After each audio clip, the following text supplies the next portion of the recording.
ಸುನಿಲ್ ಕುಮಾರ್ ಅವರೇ, ನಾನು ತಪ್ಪು ಮಾಡಬೇಕು ಅಂತ ಮಾಡಲಿಲ್ಲ, ತಪ್ಪಾಗೋಯ್ತು, ನಾನು ಅದಕ್ಕೆ ಪಶ್ಚಾತ್ತಾಪ ಪಡ್ತಾ ಇದ್ದೀನಿ ಅಂತ ಹೇಳಿದ ಮಾತ್ರಕ್ಕೆ ಶಿಕ್ಷೆ ಪ್ರಮಾಣ ಕಡಿಮೆ ಆಗುತ್ತಾ? ಇಲ್ಲ, ಆತರ ಮೋಸ್ಟ್ಲಿ ಅದೇನಾಗ್ತದೆ, ಎಲ್ಲಾ ಆರೋಪಿಗಳು ಕೂಡ ಸಹಜವಾಗಿ ಒಂದು ರಿಯಲೈಸೇಷನ್ ಅಂತ ಒಂದು ಫೇಸ್ ಇರುತ್ತೆ. ಮಾಡ್ಬಿಡ್ತಾರೆ. ಸೊ ದೇರ್ ಆಫ್ಟರ್ ಫ್ಯೂಚರ್ ಅಲ್ಲಿ ಅವ್ರಿಗೂ ಕೂಡ ರಿಯಲೈಸೇಷನ್ ಆಗುತ್ತೆ, ನಾವು ಇಷ್ಟೊಂದು ದೊಡ್ಡ ತಪ್ಪು ಮಾಡ್ಬಿಟ್ವಿ ಅಂತ. ಬಟ್ ಶಿಕ್ಷೆ ಪ್ರಮಾಣ ಕಾನೂನಾತ್ಮಕವಾಗಿ ಎಲ್ಲೂ ಕಮ್ಮಿ ಆಗೋದಿಲ್ಲ. ಯಾವ್ಯಾವ ಅಫೆನ್ಸ್ ಗಳಿಗೆ IPC ನಲ್ಲಿ ಶಿಕ್ಷೆಯನ್ನ ಡಿಫೈನ್ ಮಾಡಿದ್ರು, ಆ ಅಫೆನ್ಸ್ ಗಳಿಗೆ ಆ ಶಿಕ್ಷೆಯನ್ನ ಅವ್ರಿಗೆ ಸಿಕ್ಕೇ ಸಿಗುತ್ತೆ. ಮೇ ಬಿ ದರ್ಶನ್ ಅವರು 302 ಅಡಿನಲ್ಲಿ ನಾನು ಬರೋದಿಲ್ಲ, ನನಗೆ ಇಂಟೆನ್ಷನ್ ಇರ್ಲಿಲ್ಲ, ನಾನು ಇಂಟೆನ್ಷನ್ ಇದ್ದು ಮರ್ಡರ್ ಮಾಡಿಲ್ಲ, ಒಂದು ಹೊಡೆದಿದ್ದೀನಿ, ಹೊಡೆದಾಗ ಅವನು ಅಥವಾ ಬಿದ್ದು ಸತ್ತ ಅಥವಾ ಬೇರೆ ಸಂಗಡಿಗರ ಮುಖಾಂತರ ಸತ್ತ ಅನ್ನೋದಾದ್ರೆ 302 ಬದಲು 304 culpable homicide not amounting to murder, ಆ ಚಾರ್ಜ್ ಅಡಿನಲ್ಲಿ ಅವ್ರು ಮೋಸ್ಟ್ಲಿ ಸ್ವಲ್ಪ ವಿನಾಯಿತಿ ತಗೊಳ್ಳಿಕ್ಕೆ ಅವ್ರ ವಕೀಲರನ್ನ ಪ್ರಯತ್ನ ಪಡ್ಬೋದು. ಬಟ್ ಯಾರೇ ಆಗ್ಲಿ ಸೀರಿಯಸ್ ಅಫೆನ್ಸ್ ಇದೆ, ಇನ್ನ ಇನ್ವೆಸ್ಟಿಗೇಷನ್ ನಡೀತಾ ಇದೆ. ಇವಾಗ ಮತ್ತೆ ಇನ್ನೊಂದು 4 ರಿಂದ 5 ದಿವಸ ಹೆಚ್ಚಿಗೆ ಕಸ್ಟಡಿ ಕೊಟ್ಟಿದ್ದಾರೆ ಪೊಲೀಸ್ ಅವರು. ಮತ್ತೆ ಇನ್ನು ಸುದೀರ್ಘವಾದಂತಹ ಟೆಕ್ನಿಕಲ್ ಎವಿಡೆನ್ಸ್ ಗಳನ್ನ ಕಲೆಕ್ಟ್ ಮಾಡಬೇಕು. ಹಾಗಾಗಿ ಅವರು ಮತ್ತೆ ಹೆಚ್ಚಿಗೆ ಯಾಕೆ ಅವ್ರ ಕಸ್ಟಡಿ ತಗೊಂಡ್ರು ಅಂದ್ರೆ ಇನ್ನು ಇನ್ವೆಸ್ಟಿಗೇಷನ್ ಬಾಕಿ ಇದೆ ಅಂತ ಅರ್ಥ. ಹಾಗಾಗಿ ನಾವ್ ಯಾವ್ದು ಕೂಡ ಈಗ we can't jump into conclusion has to complete investigation ಮುಗ್ದಿದೆ ಅಂತ ಹೇಳಲಿಕ್ಕೆ ಬರೋದಿಲ್ಲ. So will have to wait. Complete investigation ಆದ ನಂತರ ಸುದೀರ್ಘವಾದಂತಹ ಚಾರ್ಜ್ ಶೀಟ್ ಹಾಕಿದಾಗ ಯಾವ್ಯಾವ ಆರೋಪಿ ಮೇಲೆ ಯಾವ್ಯಾವ ಸೆಕ್ಷನ್ ಗಳನ್ನ ಪೊಲೀಸ್ ಅವ್ರು ಹಾಕಿದ್ರೆ ಅದು ನೋಡ್ಕೊಂಡು ಗೊತ್ತಾಗ್ತದೆ ನಿಜವಾಗ್ಲೂ ದರ್ಶನ್ ಅವ್ರ ಕೇಸ್ ಎಷ್ಟು ಸೀರಿಯಸ್ ಇದೆ. 302 ಅಡಿನಲ್ಲಿ ಫಿಕ್ಸ್ ಆಗ್ತಾರಾ, 304 ಅಲ್ಲಿ ಬರ್ತಾರಾ ಅಂತ ಆಮೇಲೆ ನಾವು ಕಾದ್ ನೋಡ್ಬೇಕಾಗಿದೆ. ಹೌದೌದು. ದಿನೇಶ್ ಅವ್ರು ನೋಡಿ, ಈಗ ಸುನಿಲ್ ಕುಮಾರ್ ಹೇಳ್ತಿರು ಯಾರೇ ಒಬ್ಬ ತಪ್ಪು ಮಾಡಿದ್ಮೇಲೆ ಪಶ್ಚಾತ್ತಾಪ ಪಡ್ತೀನಿ ಅಂತೇಳಿ ಆದಾಗ ಶಿಕ್ಷೆ ಪ್ರಮಾಣ ಅಂತೂ ಕಡಿಮೆ ಆಗೋದಿಲ್ಲ. ಕಾನೂನು ಏನಿರುತ್ತೋ ಕಾನೂನು ಎಲ್ರಿಗೂ ಕೂಡ ಒಂದೇ. ಈಗ 302 ಕೇಸ್ ಇದೆ, 302 ಕೇಸ್ ಅಡಿಯಲ್ಲಿ ಏನೆಲ್ಲ ಶಿಕ್ಷೆಗಳಾಗುತ್ತೋ, ಯಾಕಂದರೆ ಕೇವಲ 302 ಅಷ್ಟೇ ಅಲ್ಲ, ಕಿಡ್ನಾಪ್ ಕೇಸ್ ಕೂಡ ಇದೆ, ಅದರ ಜೊತೆಯಲ್ಲಿ ಸಾಕ್ಷಿಗಳನ್ನು ನಾಶಪಡಿಸಿರುವಂಥ ಕೇಸ್ ಕೂಡ ಇದೆ. ಈ ಮೂರನ್ನು ಕನ್ಸಿಡರ್ ಮಾಡಿ ಯಾವ ರೀತಿ ಅಂತ ಶಿಕ್ಷೆ ಆಗುತ್ತೆ ಅಂತ ನೋಡಬೇಕಾದ್ರೆ ಇದನ್ನು ಕುಲಂಕುಷವಾಗಿ ಚಾರ್ಜ್ ಶೀಟ್ ನಡಿ ಈಗ ಶುರು ಮಾಡೋಣ.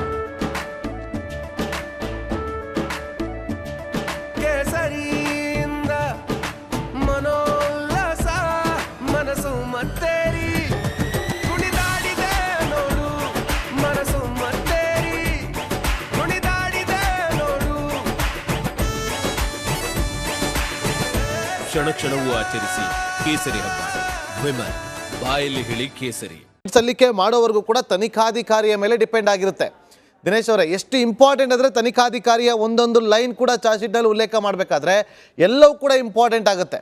ಎಲ್ಲ ಒಂದು ಲೈನ್ ಆಚೆ ಈಚೆ ಆದರೂ ಕೂಡ ಅದು ಎಲ್ಲೋ ಒಂದು ಕಡೆ ಲೂಪ್ ಹೋಲ್ ಸಿಕ್ದಂಗೆ ಆಗ್ಬಿಡುತ್ತೆ. ದಿನೇಶ್ ಅವರೇ, ಎಸ್ ಸರ್, ಬರ್ತೀನಿ ಸರ್. ಅಲ್ಲಲ್ಲ, ಡೆಫಿನೆಟ್ಲಿ ನೋಡಿ, this is what is called important professional work of police. So police ಅವರು ತಮ್ಮ ಕಾರ್ಯ ಮತ್ತೆ ತಮ್ಮ ಅನುಭವವನ್ನ ಯಾವ ರೀತಿ ತೋರಿಸ್ತಾರೆ ಅನ್ನೋದು ಆ ಚಾರ್ಜ್ ಶೀಟ್ ನಲ್ಲೇ ಗೊತ್ತಾಗುತ್ತೆ. ದೋ because this is a challenging case and I am very confident Girish ಅವರು, ಯಾಕಂದ್ರೆ ಗಿರೀಶ್ ಅವರು ನಾವು ಒಟ್ಟಿಗೆ ಸೇರಿ ಸುಮಾರು ಕೇಸ್ ಮಾಡಿದೀವಿ. I am very confident about his work. ಅವರು ಚೆನ್ನಾಗಿ ಮಾಡ್ತಾರೆ ಅಂತ ನಂಬಿಕೆ ಇದೆ.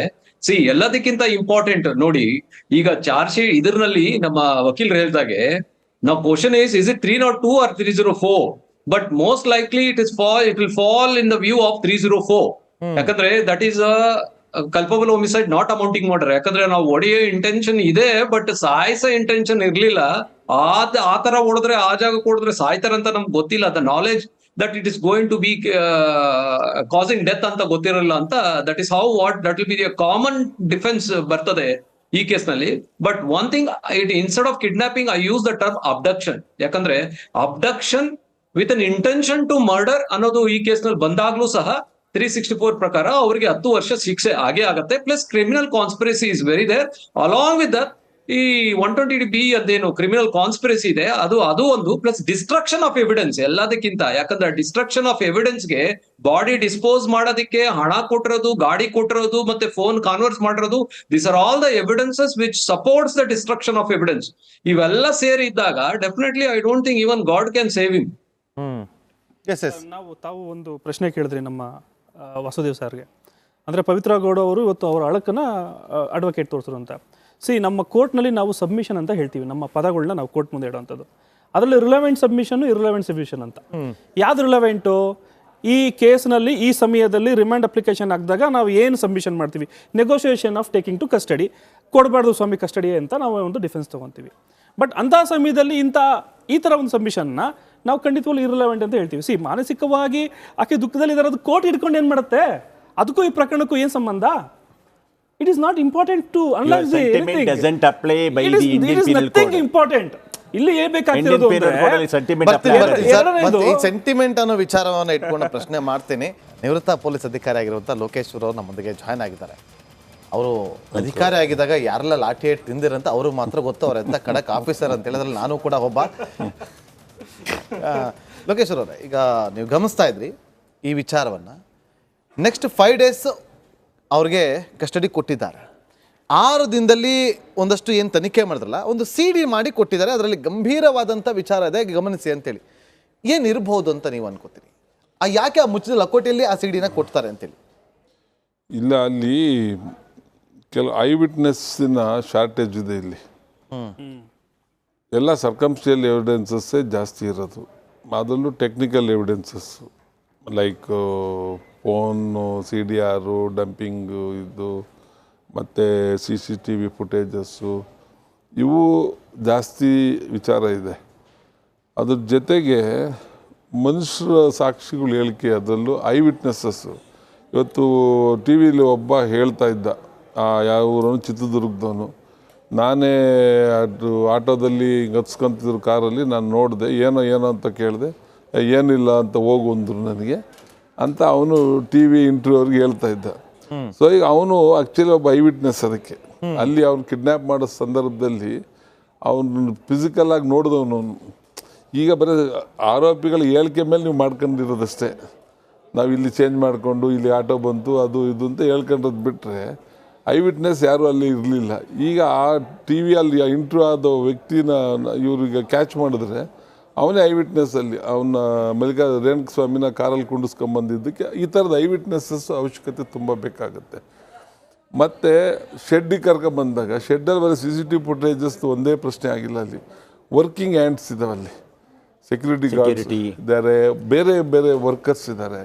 ಸೊ ಅವ್ರು ಹೋಗ್ಬೇಕಾದ್ರೆ ಬರ್ಬೇಕಾದ್ರೆ ಅಕ್ಸೆಸ್ ಕಂಟ್ರೋಲ್ ಇದೆ. ಯಾಕಂದರೆ ಸೀಸ್ಡ್ ವೆಹಿಕಲ್ಸಲ್ಲಿ ಇಡೋದು ಮಾಡೋದ್ರಿಂದ ಯಾರು ಬಂದರು ಯಾರು ಹೋದ್ರು ಅನ್ನೋದು ರೆಕಾರ್ಡ್ಗೆ ಆಗೋಕ್ಕೆ ಅವಕಾಶ ಮಾಡ್ಕೊಂಡಿದ್ದಾರೆ. ಅಲ್ಲಿ ಯಾವ ವೆಹಿಕಲ್ ಬಂತು ಆ ವೆಹಿಕಲ್ ನಂಬರ್ ಬರ್ಕಂತಾರೆ, ಯಾವ್ದು ಆಚೆಗೆ ಹೋಯ್ತು ಅದು ಬರ್ಕಂತಾರೆ. ಸರ್, ಈಗ ಆಯ್ತು, ಈಗ ಯಾರು ಬಂದ್ರು ಯಾರು ಹೋದ್ರು ಆ ವಿಟ್ನೆಸ್ಗಳಿದಾರಲ್ಲ, ಆದ್ರೆ ಆ ಸೀಸಿಂಗು ಶೆಡ್ ಓನರ್ ಇವರಾಗಿರ್ಬೇಕಾದ್ರೆ ಯಾರು ಬರ್ಕೋತಾರೆ? ಯಾರೇ ಆಗಿದ್ರು ಅವತ್ತಿಗೆ ಆ ಯೋಚನೆ ಆಗಿರೋದಿಲ್ಲ. ಅಲ್ಲಿ ಒಳಗಡೆ ಬಂದಿದ್ದು ಹೋಗಿದ್ದು ಅವ್ರು ಬರ್ಕಂದಲೇ ಇದ್ರು, ನೋಡಿರೋ ಚಾನ್ಸಸ್ ಇರುತ್ತಲ್ಲ. ಬರ್ತೀನಿ ಸರ್, ಬರ್ತೀನಿ, ಅಲ್ಲಿಂದನೇ ಕಂಟಿನ್ಯೂ ಮಾಡೋ. ಒಂದು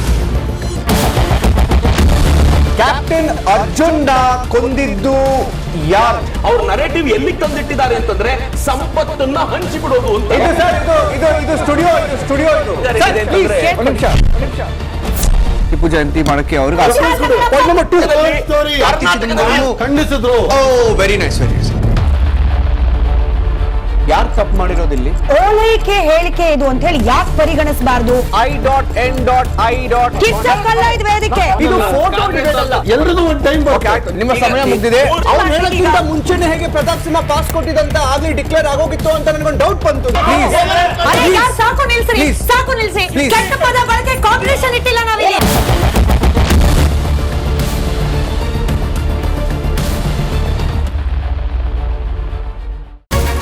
ರಿಪಬ್ಲಿಕ್ ವರ್ಡ್ ಆಪ್ ಇದು ಕೇವಲ ಅಪ್ಲಿಕೇಶನ್ ಅಲ್ಲ, ಸಮಗ್ರ ಸುದ್ದಿಗಳ ಸಂಪರ್ಕ ಮಾರ್ಗಕ್ಕೆ ಕ್ರಾಂತಿಕಾರಿ ಬದಲಾವಣೆ.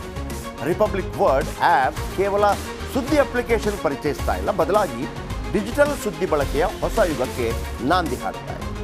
ಇದೊಂದು ಬ್ರೇಕಿಂಗ್ ನ್ಯೂಸ್, ಪ್ರಭಾವಶಾಲಿ ಕಾರ್ಯಕ್ರಮಗಳಿಗೆ ಗಟ್ಟಿಯಾದ ನ್ಯೂಸ್. ಇಲ್ಲಿ ಕೇವಲ ತಾಜಾ ಸುದ್ದಿ, ಅದರ ನೇರ ಪ್ರಸಾರ ಮತ್ತು ಚರ್ಚೆಗಳಿಗೆ ಮಾತ್ರ ಅವಕಾಶ. ರಿಪಬ್ಲಿಕ್ ವರ್ಲ್ಡ್ ಆಪ್ ಡೌನ್ಲೋಡ್ ಮಾಡಿಕೊಳ್ಳಿ. ಗೂಗಲ್ ಪ್ಲೇ ಸ್ಟೋರ್ ಮತ್ತು ಆಪಲ್ ಆಪ್ ಸ್ಟೋರ್ನಲ್ಲಿ ಲಭ್ಯವಿದೆ.